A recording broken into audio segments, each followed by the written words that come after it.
3 hours. Mike Schein, good morning, brother. Hey, Gualter. 100 Millionaires podcast. Yeah, massive income from passive income. Massive income from passive income. Right. So we were just talking about, oh man, I can't even remember. It was good. Tesla. Oh, dude. Yeah. So I spent 3 hours this week watching YouTube videos on Tesla. I mean, mostly because of you. Yeah. But Elon Musk, I was just interested in his first company. I just Googled what was the first company he sold. Turns out it was PayPal? ZipJet. What is it? PayPal? So first was ZipJet. He sold it for like 100 million. He profited something, I'm gonna mess these numbers up. It was something like 21 or 22 million dollars. And then PayPal, which he sold for $1 billion, like more than $1 billion. Right. And he profited 100 million on that. Nice. And then he started Tesla, then he started SpaceX. But there was these two other companies that he took public or sold before Tesla. And so that fascinated me. And I watched for like 3 hours and I dove in and researched. So that was my day yesterday. I'm gonna find a link here for from the guy's name. His YouTube channel is Solving the Money Problem, and but there was one that I actually had Brenda. I said you got to listen to this because he had a billionaire on. I forgot the guy's name. Oh, here he is. His name is, I can't even pronounce his name, but it's called Betting on Elon. I wonder. I'm trying to figure out how to put the link in like our chat. This is a tomato. Think it's good for you? Think it. That's Mike, is that vegan commercials? I don't know what the hell that guy is, but I think you're right. I think I'm getting that. All right, so your YouTube channel is vegan. Okay, so I can get this, copy this link. You got to watch this guy because he's a billionaire out in Silicon Valley. Yep. And the CNBC guy, this was like a year ago, but the CNBC guy who's interviewing him is really sort of negative Tesla. Really? And his response is, I just sent you the link on that, and that'll also get you to the guy solving the money problem. But anyway, nice. So, if you can drop it in the chat, I'll put it in the YouTube channel later on. I'll put it in the audio. Yeah, it's in the chat already. Got it. Got it. Anyways, but the guy, I can't even pronounce his name. Let's see if I can. It's a really long Indian name. Yep. And what's his name? Shamath Palihapitiya, founder and CEO of Social Capital. So, but it's just a great interview because the guy who's solving the money problem he cuts in at like perfect points and says he's not buying this crap. The interview is trying to bait him into saying something because, you know, these CNBC is all about getting excitement for the day and that kind of stuff. But this is like long-term investing. And he has this one analogy that if you were standing there, there's a picture of the Golden Gate Bridge in the background. He said if you said to someone here, there's a cup floating in the middle of the ocean right there. Take your club and swing and hit a golf ball into that cup. And he said, you know, 100 times, you're probably not going to get it in, right? Right. But then he says, but if you know someone who's done it 9 times, who sunk that ball in that cup, then you might say, wow, this guy is a good golfer. He knows what he's doing. And then he says, that's what I think of Elon. And he says it because of exactly what you just said. You look at the companies, and right, I guess it's in Silicon Valley to have a successful multi-million-dollar company is not easy. And there'll be a lot of people failing. Right. But he's done it, as your deep dive told you, he's done it. And Solar City was another one I didn't mention. So what is it? Zip2, PayPal, Tesla, SpaceX, Solar City, all of these businesses that are exploding. And it's like, well, maybe the first time he got lucky. Right. He got lucky. $21 million, no big deal.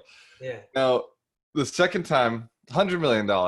Did he get lucky, right? Like, it's questionable with Tesla. With like, it's annoying. That PayPal really gives me comfort today. Because when I think about Elon, they say it's difficult to make a car company, which again, Tesla is not a car company, but whatever. But the fact that he understands software business and he's made a multi-million or billion-dollar PayPal, which even though he sold it is still a crazy successful company. It gives me a lot of confidence that if he can do the car part or the solar part or the virtual power plant part or the battery storage part, I mean, I keep saying, it's like us. We want to have 7, 8, 10 streams of income. His company has, I don't know, at least 7 streams of income that I can think of, and it's probably a lot more.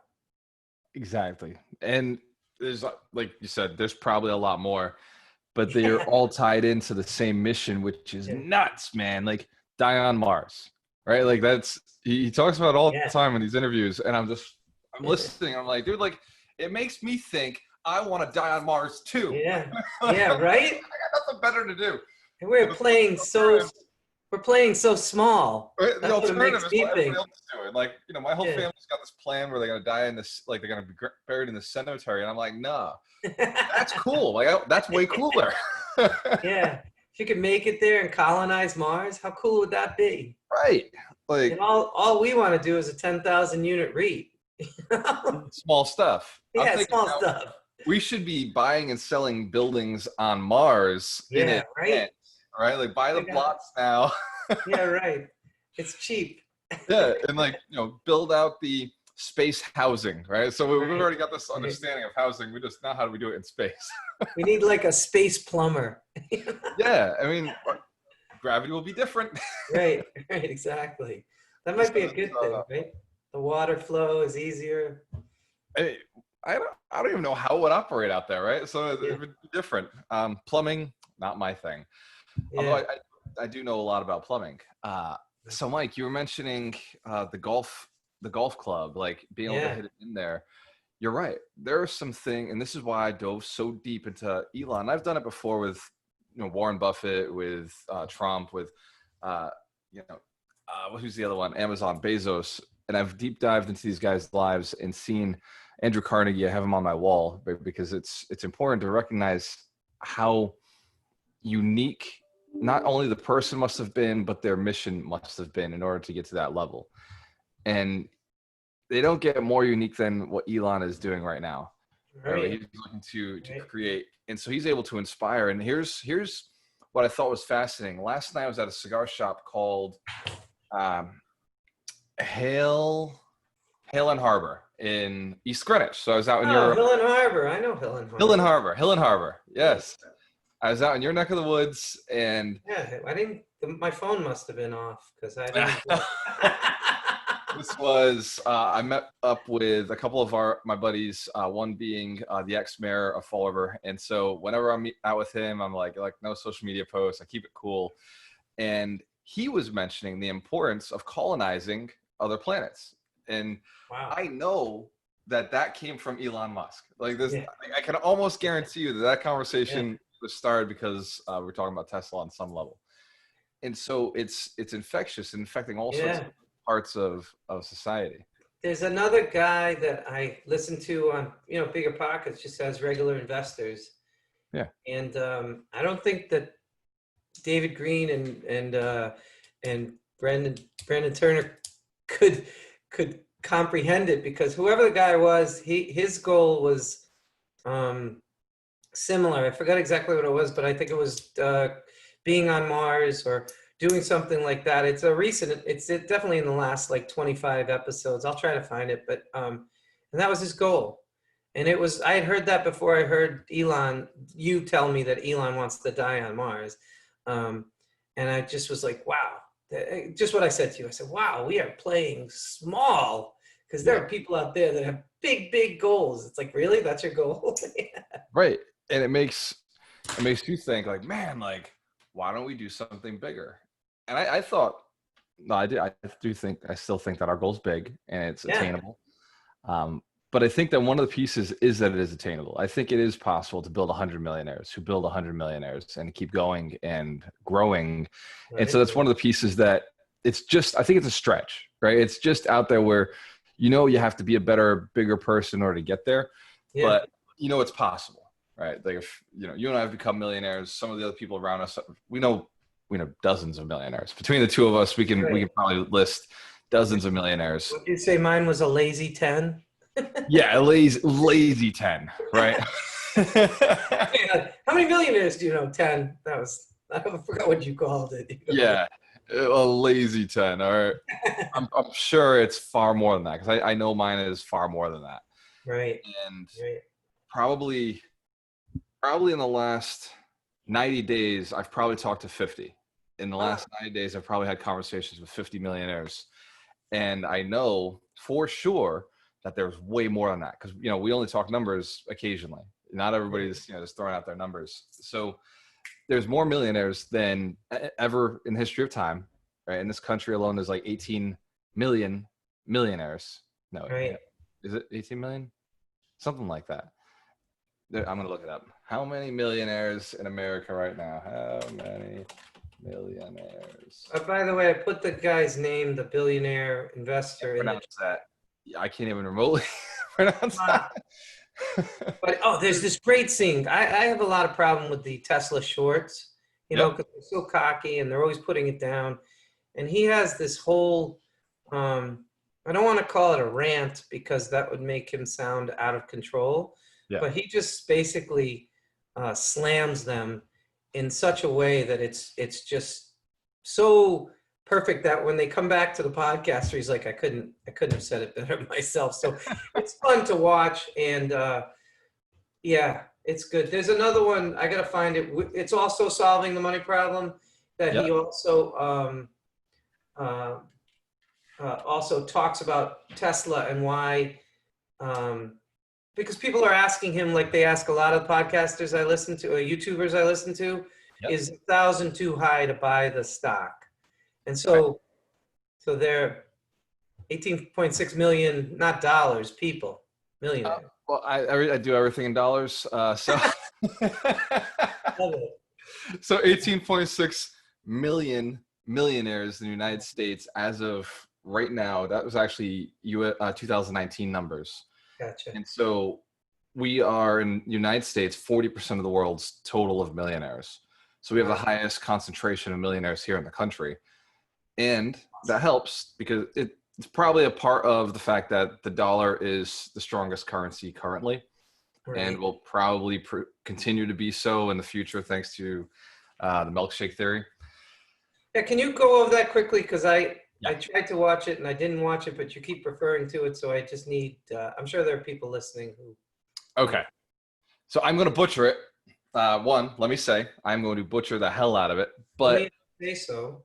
But it's important to understand how the global economy works. And so there's about $18 trillion. And so we talk about our debt, right? We talk about our debt here in America. We say, deficit's $3 trillion. That's great. But the world owes us 18 trillion. Did not know this, right? I didn't know that either. When you start looking at way, I thought we were way more in debt because of China. So we owe China 3 trillion. But everybody else owes us a total of 18 trillion. Nice. So there's only $2.8 trillion in U.S. debt in America. Like not debt, but cash moving, circulating, and flowing. There's only 2.8 trillion. So when you look at how much there is and how much they owe us, it's not possible to actually pay us. There's just not enough dollars in circulation for them to have to pay us back. Yeah. Right? And this is how debt works. There's a book called Debt, which I've read, which, by the way, long book. If I can find it. Wow. I got to reorganize my office here. I did reorganize my office. I just haven't organized my books yet. Anyway, the book is like this thick, and it's 22 hours if you listen to Audible. But it talks about how in order for there to be an economy, there must be debt. Without debt, there is no economy. You can't, if everybody had cash in their pockets, no economy. Actually, in fact, because the cash is owed to the government, you can still have an economy. But if there is you don't owe that dollar to anybody, then no economy exists. There's nothing there. You can't sell, you can't transact. So you need debt in order to increase an economy and create more. And what we've done is we've created debt for everybody else. So now they're transacting in the dollar across the country. So the story is there's an oil movie. I can't remember the name of this movie, but there's this oil baron. And what he says is, I'm going to stick my straw into I'm going to stick it here, and it's going to go all the way over into your milkshake, and I'm going to drink your milkshake, right? And that's the story is, even though he's digging the hole on his land, he's taking the oil from the other guy's property. Gotcha. Well, it's the same here. So the United States, even though they just inflated our dollar, they just they deflated it for the next 12 months, but eventually we're going to see the inflation start spiking in again. Okay. And so imagine $2.8 trillion worth of debt in the economy. Mm-hmm. They just took $3 to $6 million in quantitative easing and handed it to the consumer, which is a dangerous person to hand it to. What they did back in 2008 was they handed it to the financial institutions, which, although we may not like them, they're a little smarter with money, right? So they were able to disperse it a little quicker, ease it into the economy slower. They were able to invest it better. Whereas you put it into consumers' hands, you're going to see inflation happen on a scale we've never seen before, because consumers money comes in, boom, right back out into the hands that are good at collecting money. Right. So before, we handed the money to the hands that were already good at collecting it. So it didn't create a crazy amount of inflation. Whereas now we've handed it right to the people who cause inflation themselves. We've handed it to the average person, the person who is making under 100,000 a year. And so we're going to see inflation in our side, but the rest of the world still has not been given enough dollars to deflate our value. Okay. So everybody else now borrowed more debt from us to help them in this situation. And we're giving loans, we're lending out.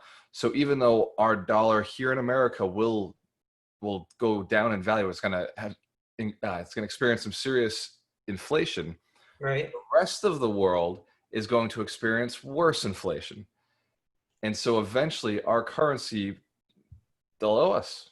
They owe us, and we're going to see discounts in other countries. So one of the pieces, real estate may actually be cheaper to buy in other countries in the future than it is to buy here in America. Nice. And you see China hedging. You see a lot of foreign money hedging by buying real estate here because they don't trust their own economy right now. Right. Because the dollar holds better value. They're playing the currency game. You know, the Forex, like foreign exchange currency. They're playing currency exchange. Carlos, Turtle Trading. Yep, Carlos Bello, turtletrading.com. Forex trading. And he is a phenomenal Forex trader, trades options. We learn a lot from. Actually, we got to get him on the podcast. I think we've mentioned it a couple of times. Oh, I have a couple I don't mean to change the subject, but I have a couple other people who I said they would be happy to come on the podcast. Excellent. Looking forward to bringing them on. I have a friend of mine. His name is Matt Donahue, who's an attorney up in Lowell. I hooked him up with Chris Hayward. Nice. But he owns over 150 doors. He and his son got out of college. His name's Greg, and they are buying properties. They actually just sent me one in Chicago that's like a 64 unit to that I could, be a passive investor in. It's tough to pull my money out of Tesla though, but that's. I hear ya. But anyways, he owns, I think, 18 single family homes up in White River Junction on the New Hampshire-Vermont border that his wife manages the rentals of. Yep. And they bought, they had a relationship with Diami actually, and Diami had a deal that the company he was working for, it was too small for them. So he sent it to them and they ended up buying it. It was like their first big property. It was 64 units. No kidding. So they buy and sell. So I asked Matt if he would come on. I don't know if that means Greg too, but Matt said he'd be happy to come on. I met Matt at that networking thing last year because Diami, like I said, they have a relationship. So Diami introduced me and we're all going out to dinner. And he was like, hey, do you want to come to dinner with these investors? And Matt and I joke around that he's me 5 years from now because He's an attorney. We both realized that you can't make as much money as you want just doing the attorney practice. And so he started investing and was very successful. Yeah. I love that. I was just at the chiropractor this morning, and he was saying something very similar. He was saying, look, like, if I'm not here fixing people, I'm not making money. It's like, look at that, I make a lot of money. No doubt, I make a lot of money. But if I'm not physically here, and he's like, and I love what I do, I love helping, and I love doing, and I'm working my posture now, but it's a job. It's a job, not a business. That's what it is. And he can't get out of it. He can't take a vacation. He can't take time off. And so even though, go ahead. You should recommend The Wealthy Gardener for him. Actually, it's a great book. I have him on Facebook. Wealthy Gardener is about a chiropractor. So. Oh, no way. Yeah. So the guy who writes the book, I think the subtitle of the book is The Wealthy Gardener. And the subtitle part is Lessons to My Son or something like that. Lessons from father to son. You can look it up. I can see you looking it up. Well, I know the Wealthy Gardener is coming up on the 52 weeks of wealth. So I'm looking to see what the schedule is. Let me look it up then. But anyways, there's two things going on. There's a gardener that he tells a story about. And I love stories when we're reading these books because self-help gets a little dry. But Totally. Rich Dad, Poor Dad, when they tell you the story of his two dads. Wealthy Gardener, when he tells you about this old wealthy gardener and the lessons that he's imparting to two different people in that story. But it's also intertwined with the actual chiropractor and his story about, you get a little confused while you're reading it because you're like, wait a sec, is he the gardener or is he the chiropractor? But you should give it as a gift to your chiropractor. I think I will. I'm going to order it. So that's the Wealthy Gardener, and it looks like it's Wealth Principle 27, Steadiness of Your Faith. So that was definitely one that you put in there, which I will read before we get to that week. It says, The Wealthy Gardener, Lessons on Prosperity Between Father and Son by John Soforic. So. John's Fork, and I know a bunch of our students have actually read The Wealthy Gardener. Okino, the King of Taunton, like he's read it, and he's always talking about it. And so it's a great book. Some of your foundational five actually, cover the same subjects, but it's always good to get reinforcement. Oh yeah, and I put it in the chat as well. Put it in the chat. Yeah. So here's what I'm going to do. I'm going to copy and paste all the stuff we put into the chat. And I'm just going to put that onto the YouTube channel, make it a lot easier. Yeah, I'll be like, click the links below. Here you go. Up there, share, subscribe, like. This is kind of sounds stupid, but I feel like we've really arrived. We've made it. We always joked about putting it in the chat or, up in the corner, subscribe, all my guys, Chicken Genius and Solving the Money Problem, they're all, what's neat about those guys? I'm bouncing around again, but they actually both do episodes where they tell you what their stock portfolio is. And they actually say, I'm not doing this to brag, but people have been asking me, what do I actually own? Right. And you can see what they own. And they also, kind of talk about their philosophy, why they own what they own. And again, I have to say this because I don't know who's watching, but this is not a stock investment show. We're not giving advice. This is just what we like to do and what we like to talk about. And please do your own research and especially, don't just go out and buy Tesla. Do what Gualter did. He did a deep dive into it. Same thing with me. My wife thinks she's lost me to YouTube. Although it's funny because that YouTube is owned by Google. And they said that there's some crazy statistic right now about the amount of hours that people watch YouTube a day. Yeah. And it's monetized because they have commercials all the time that just drop in and you can skip ads. But that's that's the same thing. You sit there and you say, oh, Google, well, they own YouTube, but you don't just stop there. My father, who's been trading stock or investing in stocks for 50, 60 years now, he's always tells me, read. He's always reading. He's like a big fan of Barron's. I remember once Barron's was like, I think Investor's Business Daily was like $300 a year. I remember this because I was pumping gas in his car down in Florida. And I said, Dad, it's $300 a year. And he's like, that's short-sighted, Michael, because if you get one tip from that $300 that you spent, sounds expensive, but if you get one tip on a stock, that's, that pays the $300 easily. So do your research, read your Barron's, I have the internet version of Barron's, but there's a lot of what my dad said, the stocks that he's picked was some little blurb that was just like a one-liner somewhere in Barron's. And he did the research. Anything you put in front of my dad, he will read. Like even if it's like a coupon, he's just a obsessive reader. So if you have like a coupon from Staples, he'll read it. And you're like, anyway, so so read, study, and then he'll find something that's that nobody else is looking at, and he adopts it early adopter of whatever stock that is.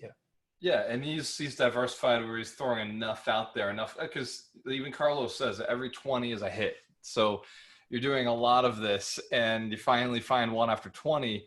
But fortunately, it's enough, right? It's enough to actually make a big difference in the portfolio. And over time, you identify it and you put more in. And also, I don't know if it's 1 out of 20 because my dad's theory is not. I made a distinction between being a stock investor versus a trader. So my dad never sells anything. And so, well, that's not true. I mean, he reviews his portfolio all the time and sells the bad ones. But when he looks at stuff, it's looking for the long term, and it's just looking at good companies. And over time, a good company is going to rise to the surface. So that's his whole thing. We're not in here to buy dollar stocks and jump out and make $5. That's not my philosophy. I am 100% with you. And I'm discovering with stocks that although I love my dividends and I have a good sized dividend portfolio that I'll continue to grow, it's the appreciation plays when it comes to stocks that you really make your money on, is buying a company that you know is going to do really well and using that company to leverage to get to that point. Now, the dividends do take a place when it comes to passive income, and eventually you have $1 million in the bank and you do a reinvestment portfolio like I have. Yes, you're going to make $120,000 a year passively. But if you don't have that $1 million in the bank, then investing in REITs, I think, is very valuable because it teaches you a lot about buying real estate. It teaches you a lot about moving properties around, and you'll learn more from being able to read their reports. And we're talking about reading. But when it comes to, if you're trying to live off of REITs, you really have to have a lot of money in there. The capital has to be pretty high. Having $10,000 in REITs is going to give you like $100 a month. It's not a crazy return. Funny you say that because I was watching the YouTube of Chicken Genius Singapore yesterday. Yep. He mentioned dividend stocks, and whichever one, there's so many episodes, and I was just watching one of them. And I think it was the one on his, 7 streams of income that he has. And I can actually find that and put that in the chat as well. But nice. He was saying, and I wanted to talk to you about this because he was saying dividend stocks only for people who are retiring or near retirement. Totally. And now I get it, because you're looking at the REIT because you want to own a REIT. So to understand a REIT is a lot more important to you than regular. But usually throwing off dividends, he was saying in the one I was looking at that you really should be more, more like you said, the ones that are growing value. What's the word we just said? Appreciating. They're appreciating. Yeah. They're appreciating. Yeah, there is one REIT that I amass because I would love to be a member of the board one day. Nice. I just keep buying shares. I like it. Do you have a place where you keep all these goals? Like, do you have one of your whiteboards that's just, live on Mars? Some of these are just so inherently like a part of me that it's, so I look at my stocks, right? So I look at my stock portfolio, and there's one account that I hold that everything in there's a reason I hold it. And when I look at this particular company, I know that company I want to be on the board. So that company I'm going to keep buying and buying and buying and buying. And 5-10 years from now, I'm going to be one of the biggest shareholders. So they're not going to have a choice. So I'm listening. I'm just looking for that Chicken Genius one so I can put it in the chat as well. Nice. Love it. So as far as the $1 billion REIT, yes, that's written down on a board that I walk by every single day. And Dorina and I, we look at it and we say, okay, we're building 100 millionaires to build 100 millionaires so that we can build a REIT that is 10,000 units, $1 billion worth of real estate, help landlords just like us retire by allowing them to put their portfolios into the REIT. And this trust just throws off dividends. We'll tie the trust together with our agency. This way, we're able to throw off high dividends to everybody involved. Our agents have a way to retire because we throw a high dividend. So any transaction they're selling, we can give a little bit of stock options. So stock options in what? The REIT? In the REIT, exactly. So if you're an agent working for Agent Alchemist, you're going to get options in the REIT. Yes, so that's the whole strategy. Is we want to make sure the Alchemist Real Estate Group is able to throw off an option for people to retire, right? Because retirement's so huge for us, fast tracking retirement, and getting into a REIT that's going up in value as just the whole portfolio grows. It goes up in value and becomes better and better. It makes a lot of sense to get your agents into it so that they can retire, because agents don't have a retirement plan. And I do genuinely think 10 years from now, 15 years, I don't know when it's going to happen, but at some point, the National Realtor Association is going to not be able to lobby and keep them all on commission. Once that happens, the big companies like Zillow and Trulia and all these Redfin, like all these virtual brokerages, when they come in, they're going to eliminate agency. They're going to eliminate agents, going to eliminate the commission base. It's going to be a flat fee, and agents are going to get wiped out. Back up. What? Wait. Woo! What's going on here? So this is what they're right now. Realtors make commissions. That's how they make their money. Right. And that is being protected because we have such a great lobbying group, the National Association of Realtors. Right. And at some point, the government's going to say no to commissions and saying, what really should happen for the consumer, and this is the crazy thing, because I make a lot of money off of helping realtors and being an agent and transacting rent things. And so a lot of my income, a big stream, is agency. Yeah. But at the end of the day, as an investor, I know that if a couple things were in place, we wouldn't use agents. We'd click and we'd buy the property, right? Like we know that. We'd go to the attorney, we just run it through the attorneys. And somebody else who I consider very smart said the same thing. He said 5 years. It should have been already. And here's the deal. The National Association of Realtors are lobbying, and they keep pushing and pushing and pushing. But at some point, it's going to stop. At some point, they're going to allow the economy to actually do what it's supposed to do naturally. And so realtors are going to be in a tough spot. And so we're working on what does that actually mean? So I get it. Like right now, Zillow, you can click on and then you can just buy a house on Zillow right now. Like, isn't there? So not yet. Not yet. I thought there was something that said buy this house right now or something. There's some button on Zillow or something. Put an offer or something along those lines. They're still going through agents, and yes, they can pay those agents hourly. And so that it's out there. There are brokerages that are working on doing that. But there's a lot of pieces with the lobbying that slows it down, stops it because it creates a monopoly, right? Because these companies are so big at this point. Gotcha. And so we're going to see it. We're going to see, agents become a very, right now it's a very high paying job. It pays very, very well. Right. And we're going to see at some point that no longer works the way as always. And so agents are going to have to pivot fast. And the agents who haven't prepared themselves for retirement, which is why we were always promoting fast tracking retirement, you're going to want to buy real estate. You're going to want to have dividends. You're going to want to have some retirement options. Agents don't have any retirement plan right now.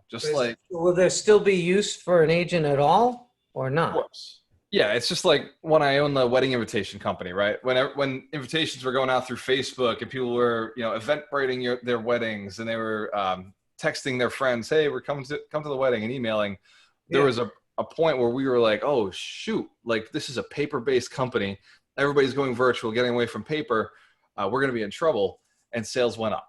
So it wasn't about whether people were using invitations. People still sent invitations out. And we just moved to a higher end client who had something to prove, who wanted to have So in the future, how will these agents that are successful, how will they be getting paid? So you'll have teams. You'll see more team structures. So it'll be the team, the higher up will be doing very well, and then the agents underneath will be hourly or working off of smaller commission splits. So you'll see the brokerage go away. You'll see more team leaders come into play, and you'll see less offices, more virtual agency, and we're already seeing a lot of that. Like Redfin's doing now, or exactly. And you're gonna see more brokerages like EXP, like HomeSmart, like Redfin, like Trulia, like a lot of it's all tech companies, right? It's tech different, companies real estate. different from the multi-level marketing sort of exit realty, right? It's not. It's different, right? And they're all just a little different. They all got this little tweak to them, and they're all trying to figure out what works and what doesn't work. And so for us, you can play that game, or you can focus on your retirement, focus on building some net worth, focus on building some passive income. And that's why we look at the investment company. We say, man, we've got to tie in some sort of way to get our agents retired, right? So offering the stock options is an option for them to get. They're still going to be doing the same stuff, showing houses and listing houses and stuff like that. You're just saying that they won't have the income. So you need to offer something that's a way for them to grow their own passive wealth and retire. And that's attractive to an agent who is not getting that right now. Yeah. And think about it though. Like what do you really need an agent to show you a house? Or because we're doing it right now with the Matterport, we're doing it right now with virtual tours. You can just put it on a lockbox, and the Matterport is the thing with the circles that you drop circles around, and then you know where you're looking from. Is that right?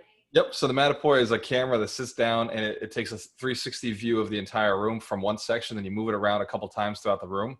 Mm-hmm. And throughout the entire house, and actually maps out the house and puts a plan together, so you can actually walk through the property. And awesome. That's almost as if you were standing at each spot. Right. I saw one, I don't know, probably 6 months ago was the first time I ever saw it. I was just amazed at how closely you could look at whether the cabinets are, falling apart or whatever, because you can zoom in. It's pretty awesome. Matterport is impressive. It takes about 30 minutes to an hour to do a full house because it's slow. The camera goes around slow. Yeah. Is that something the realtor does, or is that something? So it depends. Okay. You can pay people to go out and do this. Some of the realtors are doing it. We had a lender who he had one, and he'd be like, hey, you close with me and I'll bring my Matterport. And so attorneys are doing it, lenders are doing it, agents are doing it. So it's definitely picking up the amount of people who are doing this. And then there's contractors who just go out and they just Matterport a house. There's companies completely based on that. Drones as well. Because I'm an attorney and that wasn't you that did that. That's a RESPA violation, just so you know. Oh, no way. If you say, you give something of value and say, just send me the closing, that's a RESPA violation, even if it's use your copy machine. So. See that? I know it's not you. I know. So So it's in good faith. I guess what they're doing is, hey, here, sure, use my use my Matterport. Right. Exactly. If you got a closing coming up, let me know about it. Exactly. I'm not going to say one way or the other how I feel about it. I'm just saying as the law stands, I don't. Yeah. I agree with you, and I'll be honest. That law is another one of those lobbying things that totally hurts our industry. I think it does prevent monopoly, and it does prevent people from, it gives people more options. Cash for closings. Yes. Yeah. But it hurts us, the entrepreneur, from streamlining systems and getting people through.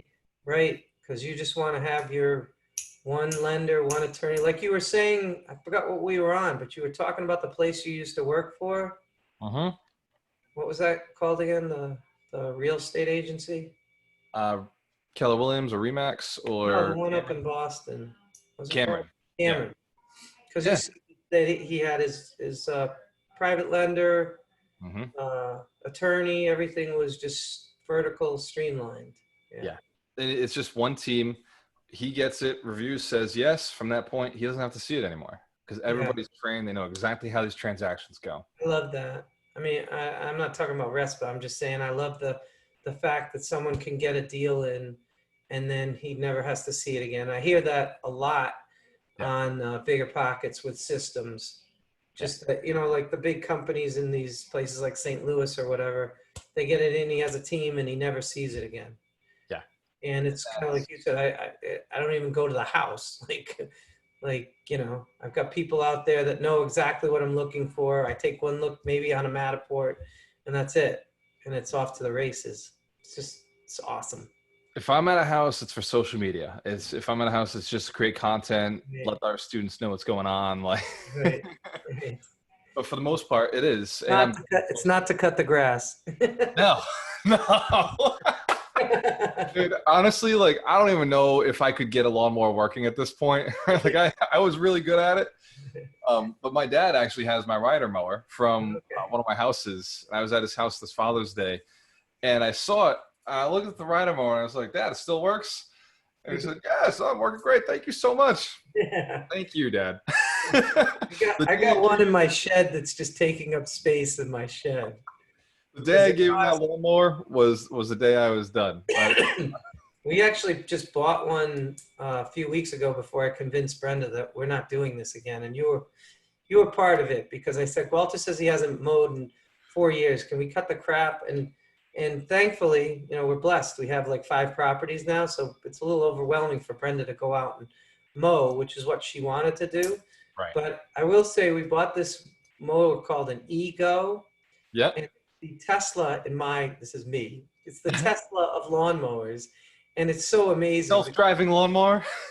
It actually, there's a little thing, you can't self-drive it, but you pull on this thing and it'll run, it has a little motor to run itself.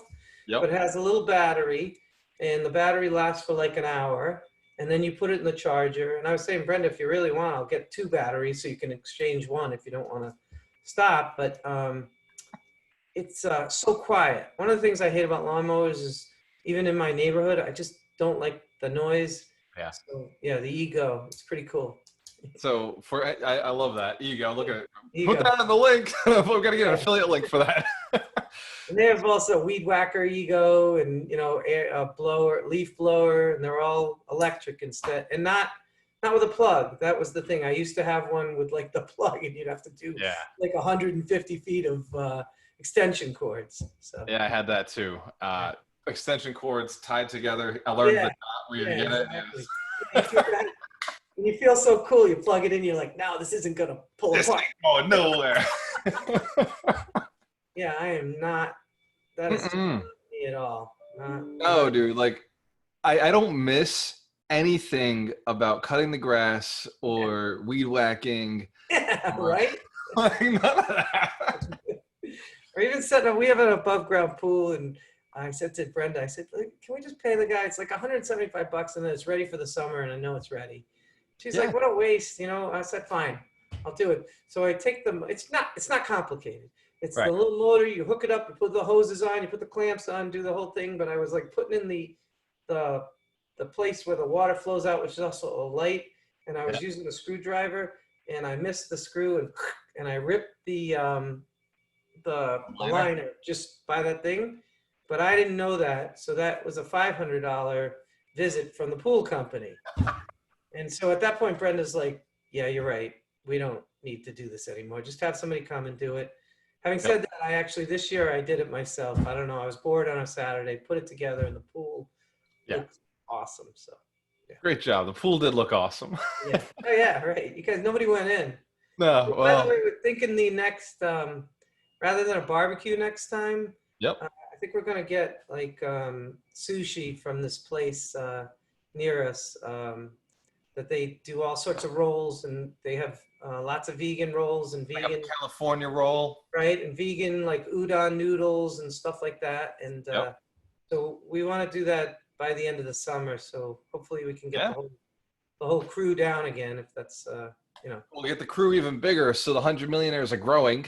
Right. Actually, nice. 2 more people just signed up for the mentorship, so we've got more people coming through, and it's definitely building up.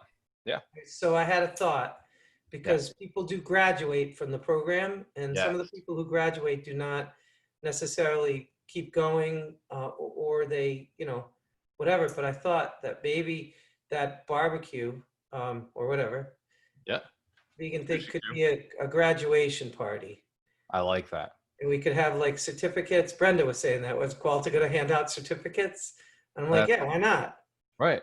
So anybody who's been through the program can come down to my house and, maybe Gualter, you can do like a speech and talk about the people and hand them out a certificate and they can frame it. And I like this. Yeah, isn't that awesome? Yeah, this is a great idea. And I can come up with a little template of what it means to have gone through the mentorship program. Yeah, exactly. Yeah. Exactly. Oh, excellent, Mike. Great idea. Once we get big enough, we'll have to fly in all the celebrity coaches for the graduation. Exactly. I'm about that. I know these guys would come up anyway. We have Terry and Terry from Oregon. Oregon. We got Mitch and Mitch from Florida. Yeah. Doug from Florida. Wouldn't that be awesome? Yeah. We'll put them on our private jet. It's on my vision board, so it's. We'll call it the indefeasible. Indefensible. Indefensible. Warren Buffett's private jet. Yeah, that's so awesome. We'll just borrow it from him. So this thing I was talking about for the end of this summer. So we'll get some of the sushi because I didn't want to do the exact same thing, vegan burgers or whatever. A little bit. I gotta get my pen so I can write that down. Yeah. What was it? Eustace, our new member of the training. He said I said something like, "Everybody gets a free barbecue at my house," and he put in the chat, "I'm going to hold you to that." So that's awesome. I think he will. He's got that personality to remember things. So It might be disappointed it's not going to be a barbecue this time. We're going to do sushi rolls and udon noodles and. No one will complain. I think we're gonna be okay. Just got to get you guys up on the karaoke again. Oh man, that was fun. Yeah, it was really fun. So it's cool. So Mike, we were just talking about the mentorship program. We were talking about a graduation. I like that, and what I like is that we're just developing this as we go. Yeah, we're figuring out how do you build millionaires, and we've found one initial piece that is at least starting it, right? The mentorship program starts it. The 8 weeks gets us kind of, and you can see the results. They're saying they can see the results. We're seeing it. But what is the next step? This is what's bothering me because I know it takes 3 to 5 years to become a millionaire. My path took me 3 years to retirement, 5 years to become a millionaire. And so I know I could have done it faster if I had you there, if I had somebody like me there, like if there was somebody there saying, hey, do this. Sure. So what do you think is the next step for somebody who's been through the mentorship program? Because just think about our students, right? I think, and this is just coming, I'm a big believer in the universe. So the first thing that I thought when you said that is, Gualter, you need to go to a quiet place and meditate and it'll come to you. But as I was saying that, something came to me, which is, what if this would be really selfless on our part? What if we actually took that person and took a deal that we actually wanted ourselves and said, you know what, we're not going to take this deal, even though it's a great deal. I don't know, maybe it's $40,000 a door or whatever it is. And we're going to do it with you. And we're going to walk you through every single step. We're going to hold your hand on this first one, or wherever you are, but I'm assuming a lot of these people haven't bought their first one. Right. And we're not going to do it for you, but we're going to walk you through step by step to getting that first one so that by the time we're done, you will own your first multifamily. Help them on the capital raise, help them on the project itself. Finding the property, making their team, whoever the contractor, that kind of thing. Yep. And then walk them through, and it's scalable because as long as we have people who know how to do this on the second tier, who are these people who went through it, we're doing the Millionaires Become Millionaire, Get More Millionaires. That's how I built Ron as a millionaire. Was I partnered up with him. See? And he and I are 50-50 equity on everything we touch, and he does all the work now. Can I tell you a cool story? Go ahead. My dad bought, I always talk about Richmond Square in Providence, and nobody wanted to, there were people who were looking at it, but nobody wanted to pull the trigger on it. And my dad had this idea of this one section right off the reception area, and he said it was going to be an incubator space. And nowadays there's like WeWork and all these places that you can go, and there's like investors, and it's very commonplace. But when my dad did this, there was nobody doing this. In fact, the Providence Business Daily called him the mother hen. That was like an article. He was on the cover. Yeah. And so basically the idea was you get an office space, like just a little, I don't know, 10 by 10 office. You have the receptionist who at the time could do fax machines because people didn't all have fax machines. They could do copying, they could do types, printing, print letters for you, mail service, all that stuff was included. Like a big company would have. Right. And nowadays you buy an HP jet, it has 5-in-1, so you don't need all this stuff. But at the time it was necessary. You need somebody up at the front who could type and things like that. Right. And, but at the same time, he and his investor said to these companies, if you need money, we will help you. And I know of at least one success story. One of the guys in one of those little rooms sold a piece of hardware to IBM for $350,000. And my father ended up getting, I think, 25% of that because they put the seed money in and did the whole thing. Yep. And boom, they were on their way.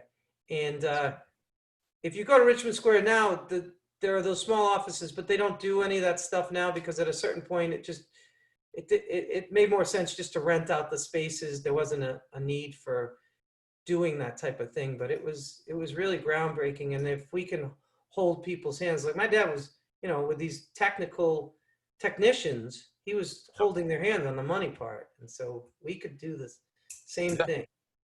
I agree with you. And it makes sense. We do equity partners, we get something out of it. They make something out of it. Right. And it kind of, because after the first deal, and I say this all the time, I've been saying this for years. I think probably one of the first quotes I've ever created was, the first deal is the worst deal. And like, that's such a reality. I didn't know that was you. Yeah. That's one of my only original ones, right? The point is not to work, it's to generate income, and your first deal is the worst deal. Yeah, that's a great one. What's at the bottom of that poster behind you? The poster where you had hair. That is turning leads into gold. So it's no, but I thought there was one at the very bottom. Isn't there at the bottom of the poster? Different poster. That one. The other poster says that right there. The point is not to work, it's to generate income. That's the one. I took a picture of it when I saw it when I was in Fall Reeve. And that is probably one of my favorite quotes. I wrote that on the board one day and I said, man, like that is powerful. Yeah, it is. I told you I don't take pictures like people do. And I took a picture of it. I was like, wow. Ron was like standing there. I'm like, Ron, you got to move your foot. You can just move over. I want this in my life. Yeah. I wrote that down so uniquely. I knew it was different from everything else I'd written down on the whiteboard. I had to preserve it, and I put it up on a higher spot. Okay. And it ended up on the book 2 years later. But yeah, so I mean, obviously, you know more about training programs and how people step into this thing, but there could be some sort of a graduation. Yeah. Guarantee that at the end of this program, we can't guarantee anything. We guarantee nothing. That's why I was saying you understand the program thing, but we guarantee we'll put effort in. Yeah. But I would like to get to the point where the people have the one. It's just like you said, people, I heard a quote from somebody on Bigger Pockets once, and he said, I know a lot of people who own no homes, and I know a lot of people who own a bunch of properties, but I don't know too many who just own one. Right. Investment. I mean, obviously, people who buy a house to live in is different, but I'm talking to investors. Yeah. I think that was your point, and I stepped all over it, is that people they buy the one, and then they get it, and they say, this is not as hard as I thought it was. That first one is what gives you the confidence to keep going. If you mess up on the first one, it's very rare that somebody will go and buy a second one. Right. And if you do well on the first one, even if the profit was very low and somebody else made a lot of the profit, Yeah. that only inspires you to go buy more. And then Yeah. you're like, well, I don't need to bring them in on this deal. But Exactly. guaranteed your success. Not guaranteed, but you've increased the likelihood of your success because you got somebody else on the line who doesn't want to lose money either. It's somebody who's more experienced, who's done this before. So I agree with you. Like that. And I just want to point out to people, just so they know, the moment that you realize you're a success in real estate investment is not the closing. Although it's nice to see me, and I'm very nice, the moment that you realize is when the check comes in the mail or you check your bank account and you see a rental payment in there. That's when it suddenly is like, for me and a lot of people I've spoken to, that's the epiphany. You're like, wait a second. Just like you said, you don't need to work hard. You just need to increase income. Yeah. Yes. The point is not to work, it's to generate income. I remember, oh my God, Mike, I don't think I've ever talked about this. I'm glad you mentioned it. It's Good. true. I remember closing still felt surreal. It was like, okay, I own this house. Maybe this will work. Maybe this will work. But when I went, and I remember, I'll never forget that moment, the smell of the cash, and it was a cash tenant, right? And they were on the first floor. I walked over and I knocked, and it was the first of the month. And I said, hey, by the way, rent's due. The new landlord, introducing myself. Yeah. And I said, oh, great, nice to meet you. Hey, just so you know, we pay in cash. And I was like, oh, well, I prefer check, but I'll take cash for now. Yeah. Yeah. And then he handed me this big wad of cash.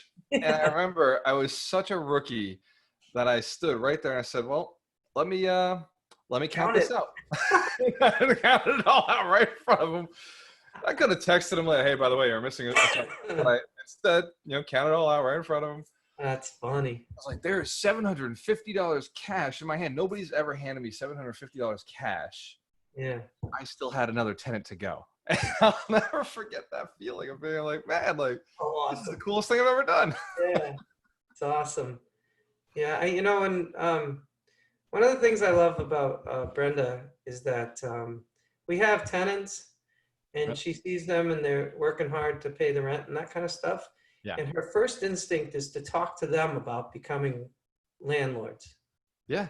Like the first thing is to say to these people, here's a book, Rich Dad Poor Dad. You might want to take a look at it.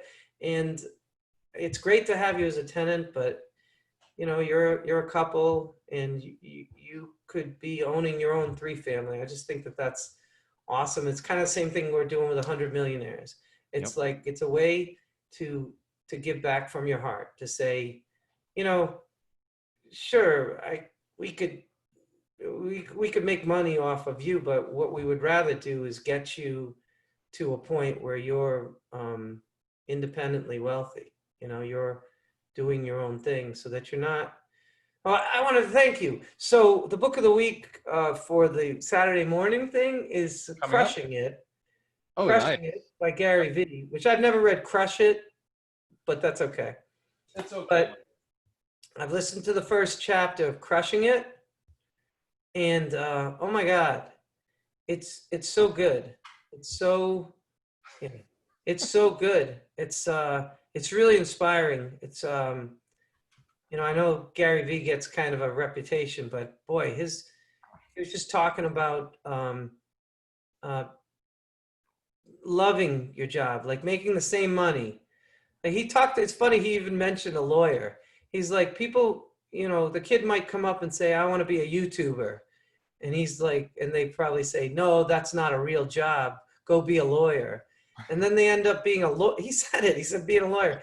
And then they end up being a lawyer and making the same money they would have made as a YouTuber, but being miserable instead of being happy. So it's not really about the money. I mean, I get we do 100 Millionaires because, people can see that, feel that, but it's really about freedom and being able to look at it and say, I enjoy what I do. I get up every morning and I enjoy so much what I do. That's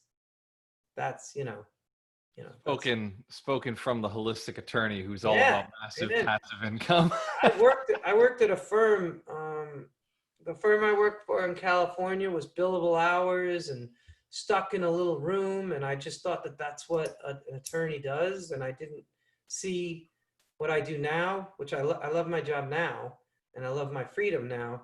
But yeah, I was in there and I would wake up in the morning and just, I hated it. I just hated it. It wasn't for me. Billable hours and doing memorandums and, yeah.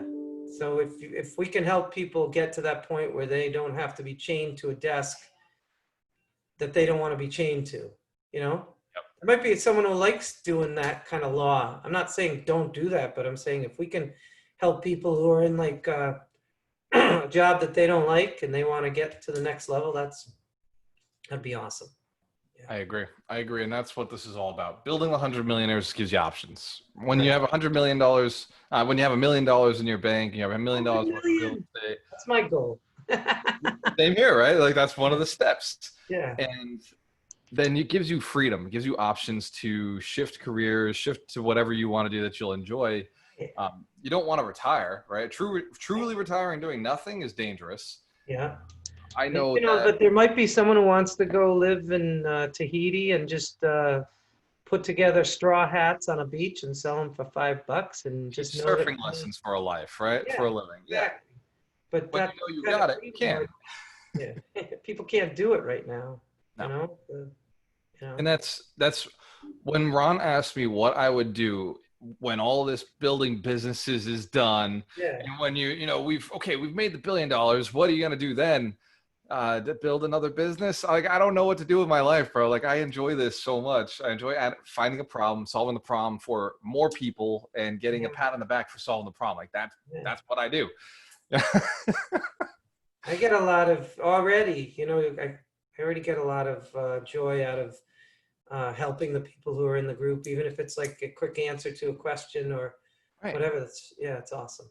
Yeah. And people love that they have an attorney in the alchemist community who understands alchemy, understands abundance, is vegan, understands the whole concept of real estate, like actually owns real estate and can speak from that point, and then can raise capital, right? Like you have so many assets to you that a normal attorney, and I've worked with a lot of great attorneys, but you're just different. You're looking, if you're in the alchemist community, then you understand the difference, right? And that's the irony is my dad told me to become an attorney because it's a good career, but I hung around with him a lot after I moved back from California, and he hated attorneys still. Because they're always like, you'll be the one I like. We would get these bills for these deals, and they would be, $400 an hour, and the little notation would be like review file. Like, oh, come on. The guy did not sit there for 4 hours and review the file. It's just so it was, I think that's where a lot of my, as you call it, holistic sense comes from. My father's more of a businessman, and the attorneys would always, unless they were really good attorneys, they were scuttling the deal. They would get in there, and they're not supposed to do that. They think they're sort of some hybrid. They think they're like entrepreneurs, and it's like, stay out of the way. And when it comes to the legalese and the contracts, fine, that's your point, but don't get in the middle of the deal. It's not your skill. And that's actually one of the reasons I fired one of my first attorneys, my estate planner. And I ended up just being like, dude, like, I don't think that you understand what I'm doing and where I'm going. And unfortunately, some of this isn't working for what my goals are. And I'm communicating clearly where I'm going, but you're not listening. Like, so even my accountant, I genuinely love my accountant, still use him today. And he has now figured out that we grow this quickly. Cause I'll tell him, I'm sitting in the chair and I'm like, yeah, got to make $1 million next year. Got to figure out how to handle that. Where should we go? What should we do with it?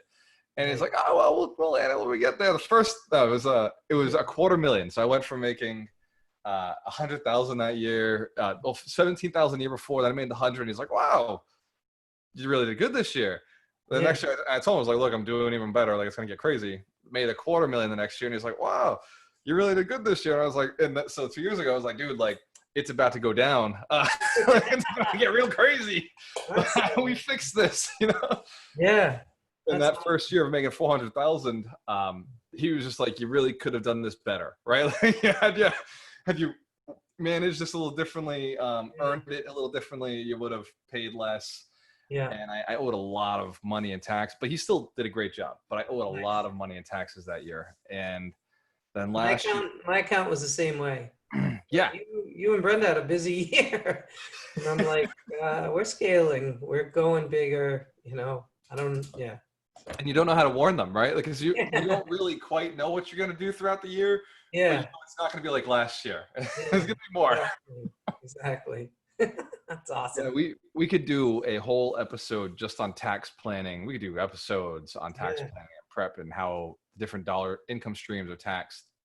Dude, I wonder if we have an attorney accountant that's an investor. mine would.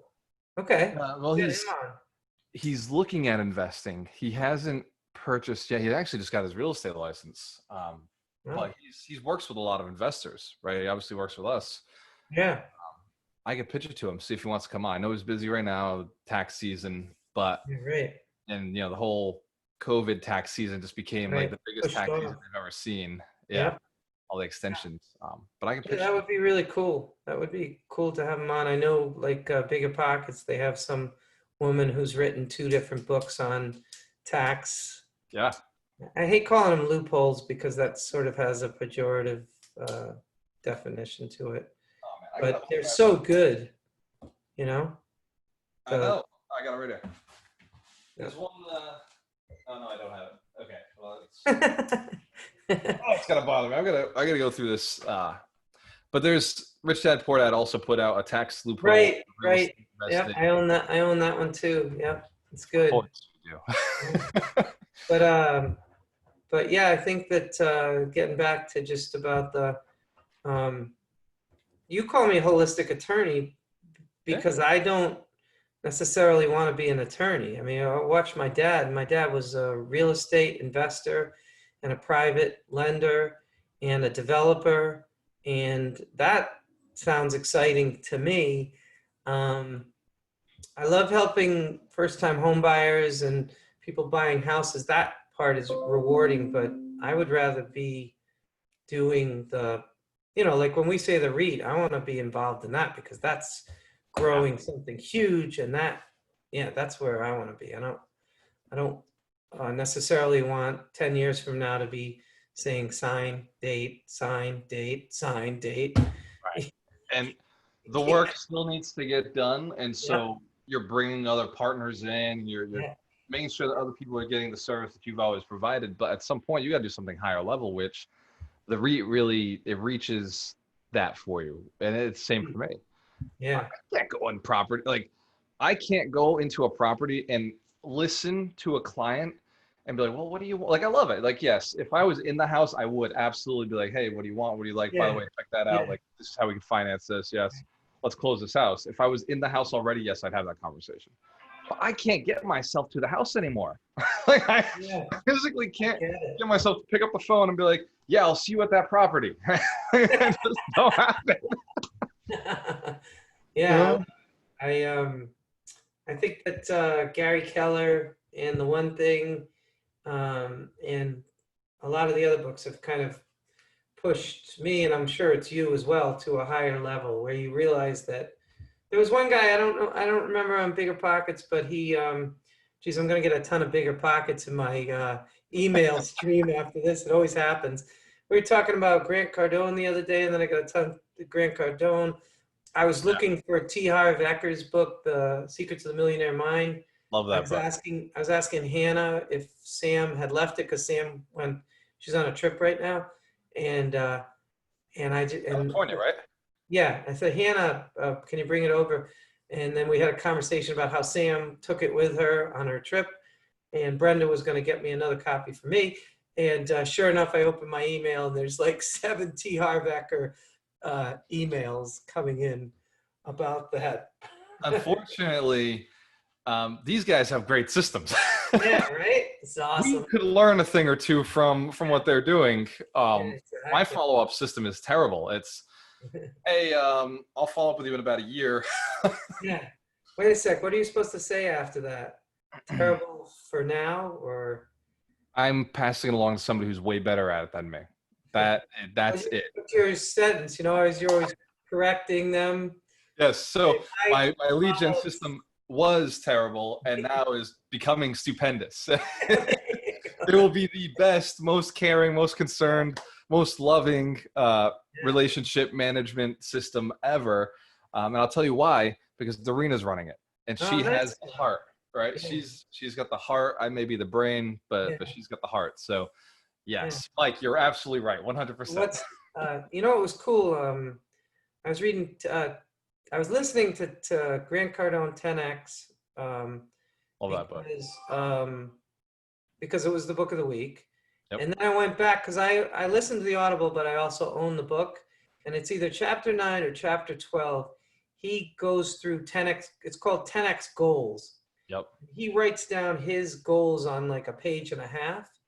And you could pretty much steal his goals verbatim and just, so I was writing them in the journal, but you know, we get kind of stuck on all the language that, you know, I see myself this way or whatever. And it gets but he just says, I own 5,000 units that throw off 12% cash flow. Yep. And he just goes through them. My relationship with my wife gets better every day. You know, whatever it is, but go to that chapter of 10X goals in the 10X rule. And you could, like I said, you can put those in your journal and, but he says them in present time, even though he tells you before that these things haven't happened yet. Although now the book's so old that I think a lot of the things that he wrote have already accomplished, come to fruition. Yeah, it's awesome. You look at his portfolio, he's almost at 10,000 units. Yeah. He's not there already. He's almost there, and he'll be there quickly because of how big a momentum machine he's built. What was the point you were saying a couple of weeks ago about how he was over leveraged and he might be in trouble? So he made a video saying, "Oh, you know, I'm losing the jet. I'm losing." Like, he's fine. I do. Yeah, that was a BS video. And here's the deal: like with real estate investors, unless you're publicly traded, we can't see what you own, right? It's really hard to go find it, research it, and dig in. And it would be very time consuming. So, you know, who knows what his debt load is? Who knows, other than the people who are getting actual reports from his company? I'm not invested with Cardone Capital. And when I looked at it, you know, like it isn't the ROI I look for, right? It's extremely low ROI. So as an active investor, and this is something that Diami, was it Diami? No, it was Connor Steinbrook on the interview I did with him on the Alchemist Nation podcast. He said, he's like, yeah, you're networking all the time. He's like, if I start over again, one of his 3 pieces of advice was, if I start over again, I know we got to wrap this up, but if I start over, I'd network more with people, but it wouldn't just be real estate investors at real estate events. I would network at attorneys networking events. I'd network at doctors networking events. I'd network at engineering networking events, because look, real estate investors know how to make money. So they're not looking for that return on investment. Right. Whereas the doctors, attorneys, the chiropractors, the dentists, the people, the engineers who are making high income but don't know how to invest it, are satisfied with an 8% return on investment, 6% return on investment. And so, you know, he said, like, I made a mistake of just going so hard in real estate and missing out on the opportunity to raise capital way easier. Yeah, I think that where capital is. I think the guy, I've had a couple conversations or whatever with Dan Zatofsky. Yeah. It seems like that's his, I haven't gotten into it yet, but it seems like that's his whole thing. Yeah. Because he's saying you're going to have a bunch of private lenders and then you never have to go back to a bank again. Right. And I said to him, I said, you know, because he was saying I can offer this and we can offer it for like 50 cents a name or whatever. And I was like, wow, this sounds too good to be true. And of course it was too good to be true, because not that he's a bad guy or that what he was offering is bad, but I just had a thought that he was just going to give it to me on a silver platter. But what he was really offering was lists of people that are high net worth in your area.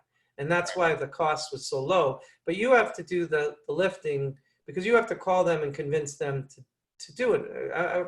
Please don't take that as me saying anything negative about Dan. I just misinterpreted it personally when he first said it. I was like, wow, I can have private lenders that you're going to give me these names for 50 cents a piece and I'm all set to go. But it's Like, not that way. It's there's work involved, my friend. right, Pick right. up the phone. Yeah. So he'll give you the names and you have to call them and convince them that it's exactly what you said. These are people that would be happy with an 8% return. Right. And so that's kind of where my focus is going. Mike, I've been dying trying to figure out like where to find the next group of students to bring them through. A list like that might actually be valuable. A list like that, if I called up and said, hey, look, I'm doing real estate trading, how to double your income, would you be interested in coming in? High net worth people typically want to make more money. The problem is I focused on broke to $250,000 on broke people, right? Like I really thought that was the people who'd be most interested in earning money because they had the biggest problem, biggest need for it. Yeah. They're not as interested. They're actually happy being broke. Let me tell you a story. I was talking to my dad about, there's a guy near here who does like that lease to own program. So he's getting people who can't afford to get into a house or don't have the credit. And he's also finding landlords who can't sell their place for one reason or another, probably not in this market, but can't sell, and he marries those two together. Okay, so you do like a lease to own program, and this guy takes like a $10,000 fee at the beginning and another fee towards the end, and there's lots of fees in there, okay? But you know what I'm talking about, the lease to own programs. Lease options where you're rent to own or lease option to purchase. Exactly. Yep. And so I said to my dad, we got a guy in our community too. So I said to my dad, I said, what do you think of this? You know, what is this something you would invest in? And his response was, I don't want to put my money in between a desperate seller and a desperate buyer. That would not be the place for me to put my money. So like when you say you were marketing to people who were broke, my dad would say, well, I don't want to market to the broke people. He would say exactly what you're saying now. I want to be marketing to the high net worth people. Yep. And that's a much safer place to be because there's no desperation. There's a lot of desperation in the other stuff. So. And there's a lot of mindset training that goes into it before they even desire the next step. And if you go to people who already desire the next step, the mindset training is way easier. That's a great point. Process. That's a great point because it's all about mindset. And if that's a great point because if you got to spend your time convincing people, you know, and getting all that stuff out, that's a problem. You know, you really got to go deep into secrets of the millionaire mind. But if you've got people who are already ready to go and get it, yeah, it's cool. That's where we're focusing. And for anybody who thinks that that's the wrong way, for like, oh, well, why are you helping the rich get richer? Because I do believe that the rich are the ones who are going to reach down and help other people pull up. But if me and Mike just focused on just trying to help people who don't have any money become rich, it's going to take us forever to help that population. Whereas if we help higher net worth people who are willing to go and help some people who are a little less than them, that's going to scale us way faster, way further. Right. And I think you're going to find the people that don't have money but kind of see the mindset, they'll be part of the group too. For sure. Science of Getting Rich talks about that being rich doesn't have to do with where you live, because if it did, everybody be rich and all that stuff. It's all mindset. It's how doing things in a certain way. And so there are people who don't have money right now who are attracted to what we're doing, and they see it, and once they see it, they're going to go. So if you have people who don't necessarily have the money now but have the mindset, they're going to come with us anyway. So I think we'll be helping people who, you know, are broke to $250,000 also. Definitely. Exactly. And from that point forward, it just expands, and you know, then the mission is unstoppable once we've got momentum, some traction. So that said, Mike, excellent episode, way longer than usual, which is what we're good at. So subscribe. You gotta get a VA to cut it up, you know, 5 minutes. There's going to be like 6 episodes now. it may end up, we may end up spacing these things out over time. Although I was a couple of different people, including Brenda, watched the whole thing. She liked it, and Ryan McDermott, he watched the whole thing. So it's like, you know, it's cool. And everything that we're talking about is valuable. Like we don't waste our time on anything other than the stuff that we know is going to move people forward or has moved us forward. So yeah, I love it, brother. Mike, Schein, close this out. Massive massive income from passive income. Love it, brother. I'll see you on the next one. Cheers. Cheers.